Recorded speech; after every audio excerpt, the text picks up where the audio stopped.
to episode 4 of the Crossplay Wrestling Podcast. My name is Nicky James, and today we are here just to talk about wrestling, only wrestling, all about wrestling. What do you guys want to talk about?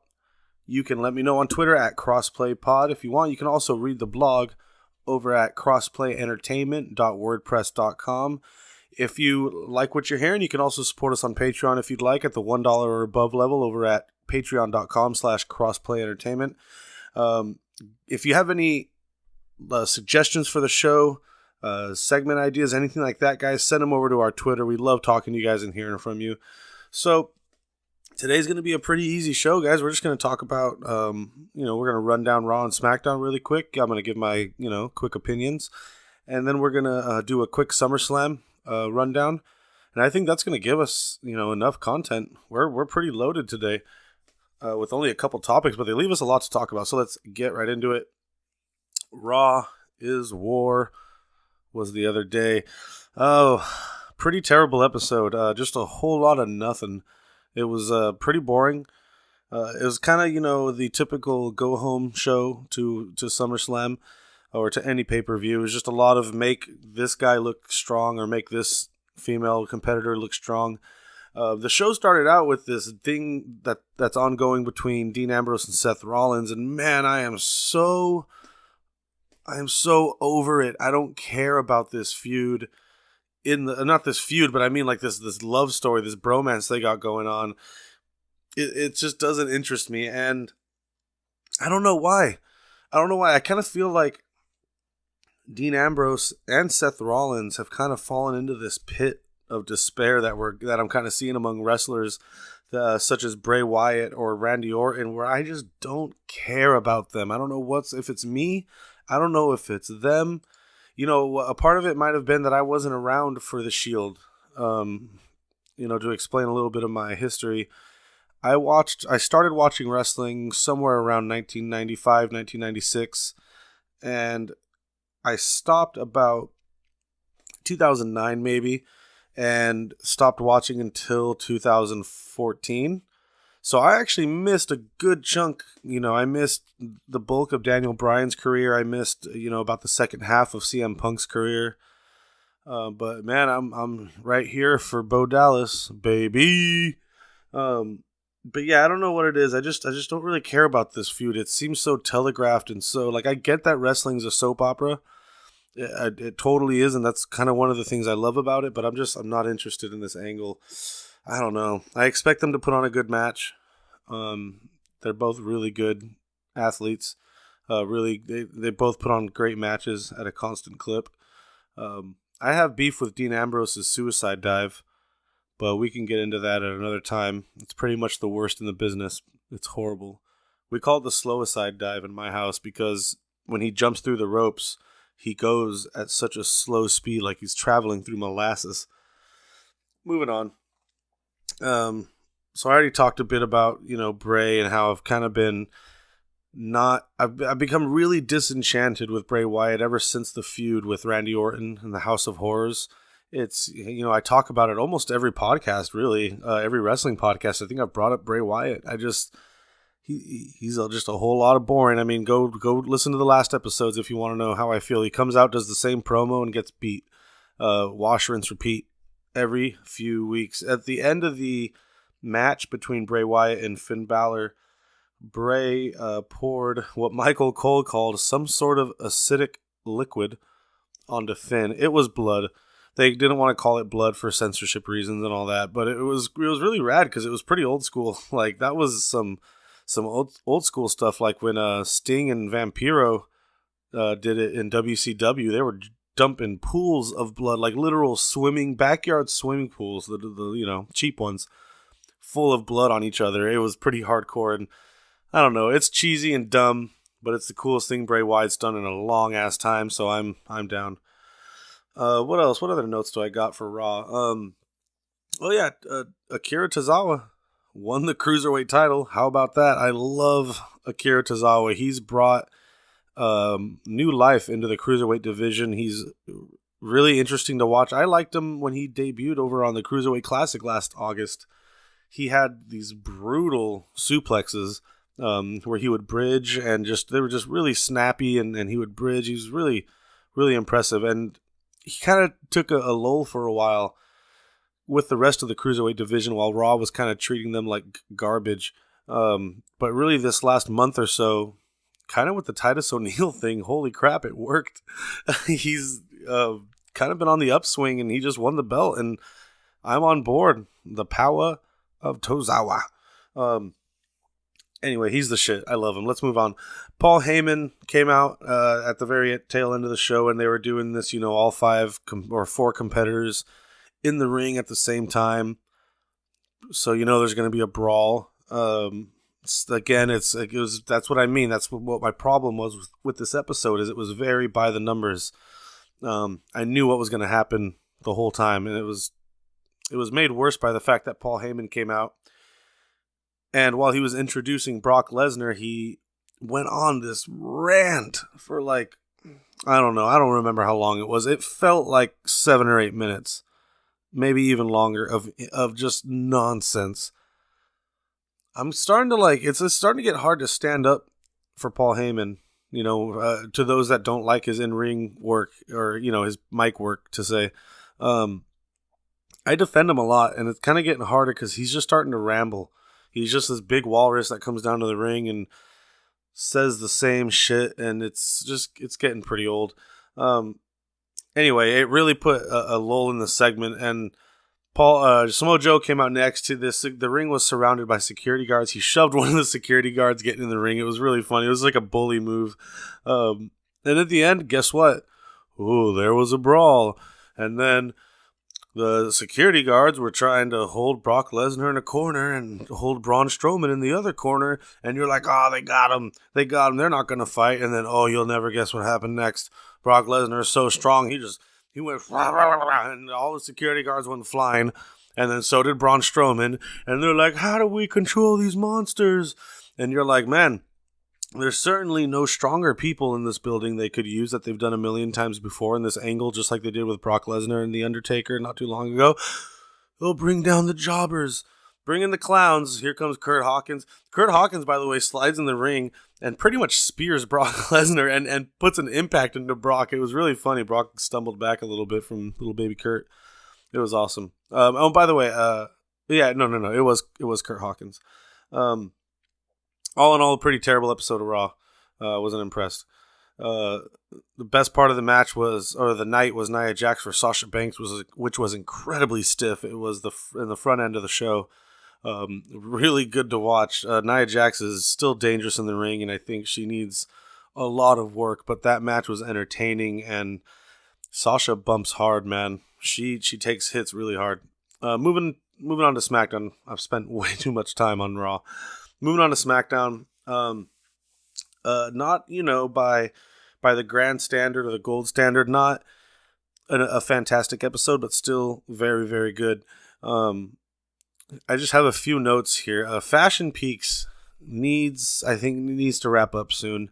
I think myself and a lot of others are rapidly starting to fall off, and it's kind of tough because, on one hand, I want to support the sketch comedy thing they're doing, like with Southpaw Regional Wrestling, and this is clearly an offshoot of that, so I want to support it, but it's kind of losing its way and just getting absurd. The first few episodes were hilarious, whereas when this episode was done, the final episode of Fashion Peaks, when this episode was done, I just kind of rolled my eyes and I was like, well, that happened. And that's not a good sign. So I think it's getting time to wrap that up pretty soon, hopefully. We'll see. But more Southpaw Regional Wrestling, please. And fast. The Usos and the New Day put on another killer match.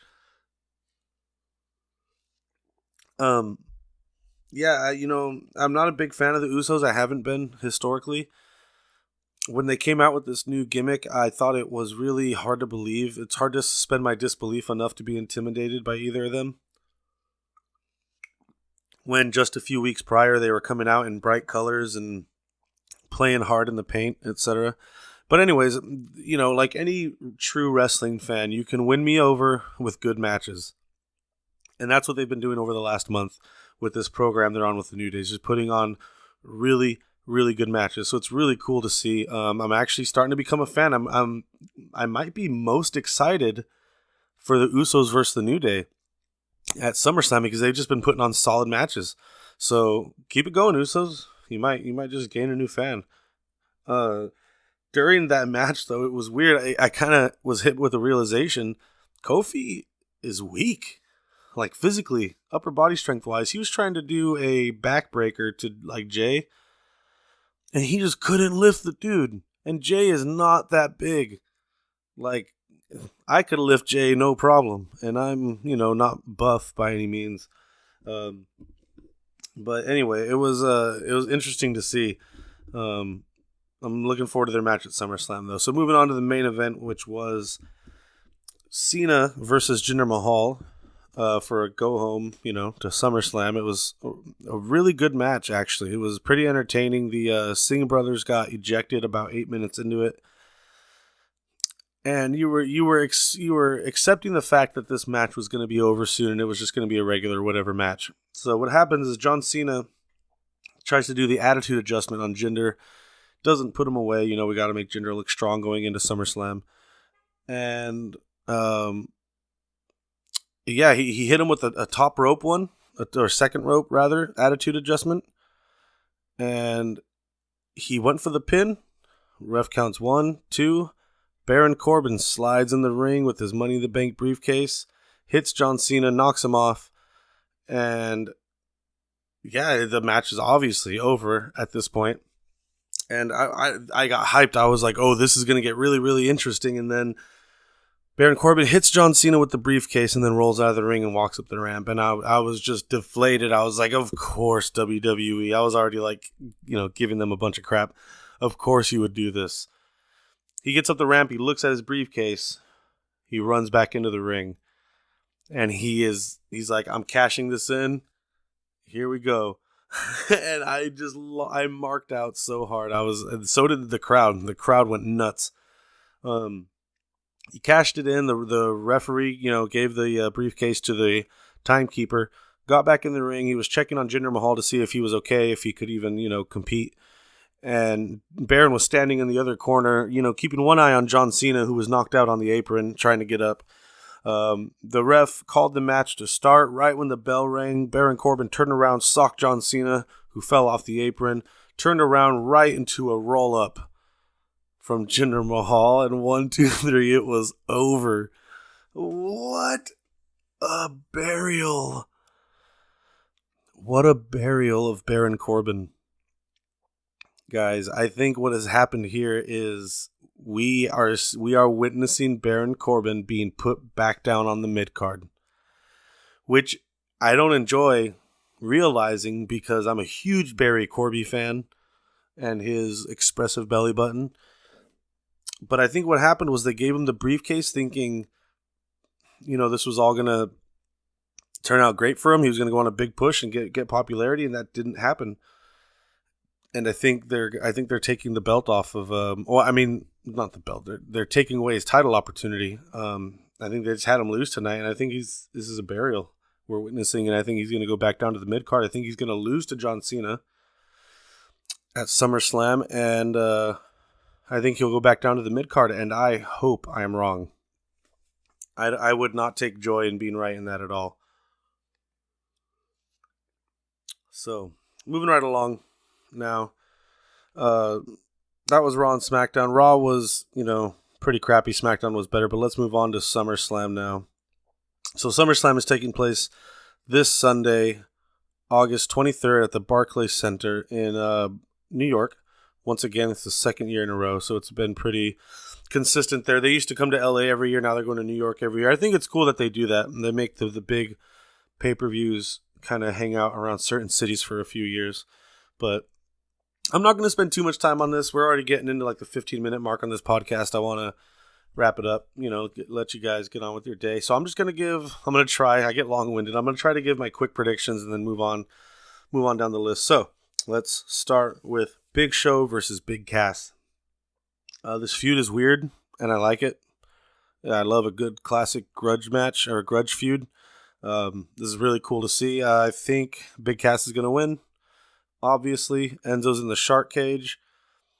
My wild card prediction is that Enzo has been in on this the whole time and is going to come out down from the shark cage and help Big Cass beat up Big Show. And they are going to be turn heel and become a heel tag team. Kind of like what JRKO were doing when they're constantly tricking us. But that's my wild card prediction. That's not what I truly think will happen. I truly think Big Cass will win. How? Who knows? New Day versus the Usos for the Smackdown Tag Team Championship. You guys already know how I feel about this. I'm really looking forward to this match. Extremely. I really hope they don't put it in the front of the pay-per-view because they're going to have Battleground syndrome, where it's exactly what they did at Battleground. They had the Usos versus the New Day. They had a fantastic match, and the rest of the pay-per-view blew. So I hope they give them room to breathe, and I hope they put them later on the card. I think the New Day might win it back again, guys. I'd love to see the New Day win it. That's my prediction. Moving on to Finn Balor versus Bray Wyatt in a Who Cares match. Like I said, I'm not too interested in Bray Wyatt. It's hard. I've tried so hard. But once he lost his ability to control people, like that cult leader personality, he lost all interesting aspects of himself. So, not too into it. But I would like to see Finn Balor win this because Finn Balor's cool, I guess. I'm actually this is my least hype match. I'm least excited for this match. So, I hope Finn Balor wins, though. Randy Orton versus Rusev, another match. Don't care about. This match hasn't been built up very well at all.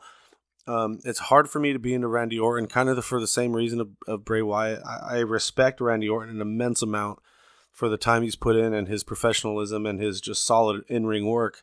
But I just can't. I've never been a fan. Like, I've never marked out over him or been excited over his matches. That RKO he did to Seth Rollins at WrestleMania. What was it, 31 or something, where he jumped in the air and caught him? That was amazing. Anyway, Randy Orton versus Rusev. I'd like Big Baby Ruru doing this because he has my heart and I love him. I love you, Big Baby Ruru. Return my calls. AJ Styles versus Kevin Owens for the United States Championship. Currently, AJ Styles is champion. I think he's going to retain. I'd like to see him retain, and I think that's exactly what's going to happen. We might see Kevin Owens go in a feud with Baron Corbin after this. Who knows? It's John Cena versus Baron Corbin. Speak of the devil. I don't know how to feel about this. I want John Cena to win. I think because it's obvious that he's at that stage of his career where he's putting over the younger guys. I want to see him win because I want to see something other than the obvious happen. So let's hope John Cena pulls it out. Naomi versus Natalya. I love Naomi. I'm a huge mark. I want Naomi to win. I'm not a big Natalya fan. She's fun to look at. She's pretty hot, but hot don't make a champion. So I'm a big fan of Naomi, so I want Naomi to win. Neville versus Tozawa for the Cruiserweight Championship. I want Akira Tozawa to win. I think Neville's going to win. I think the reason why they gave Akira Tozawa the belt on this past episode of SmackDown is just to give it back to Neville at SummerSlam, which would be really disappointing, but I think that's exactly what's going to happen. So, but I want Akira Tozawa to win. I think Neville will win. Alexa Bliss versus Sasha Banks or Nia Jax. I think that just got cleared out. Sasha Banks versus Alexa Bliss for the Raw Women's Championship. I think, man, I'm a huge Alexa Bliss fan. But I'm also a huge Sasha fan, and I think Sasha's a better in-ring worker, and I think she deserves a belt more, so I'd love to see it go to Sasha. Jinder Mahal versus Shinsuke Nakamura for the WWE Championship. This match has my interest because I don't know what WWE is going to do booking-wise here. I don't know what their plan is. I hope Shinsuke wins, but I think they might let Jinder keep it, but I want Shinsuke to win. Very last match of the night, the main event of SummerSlam.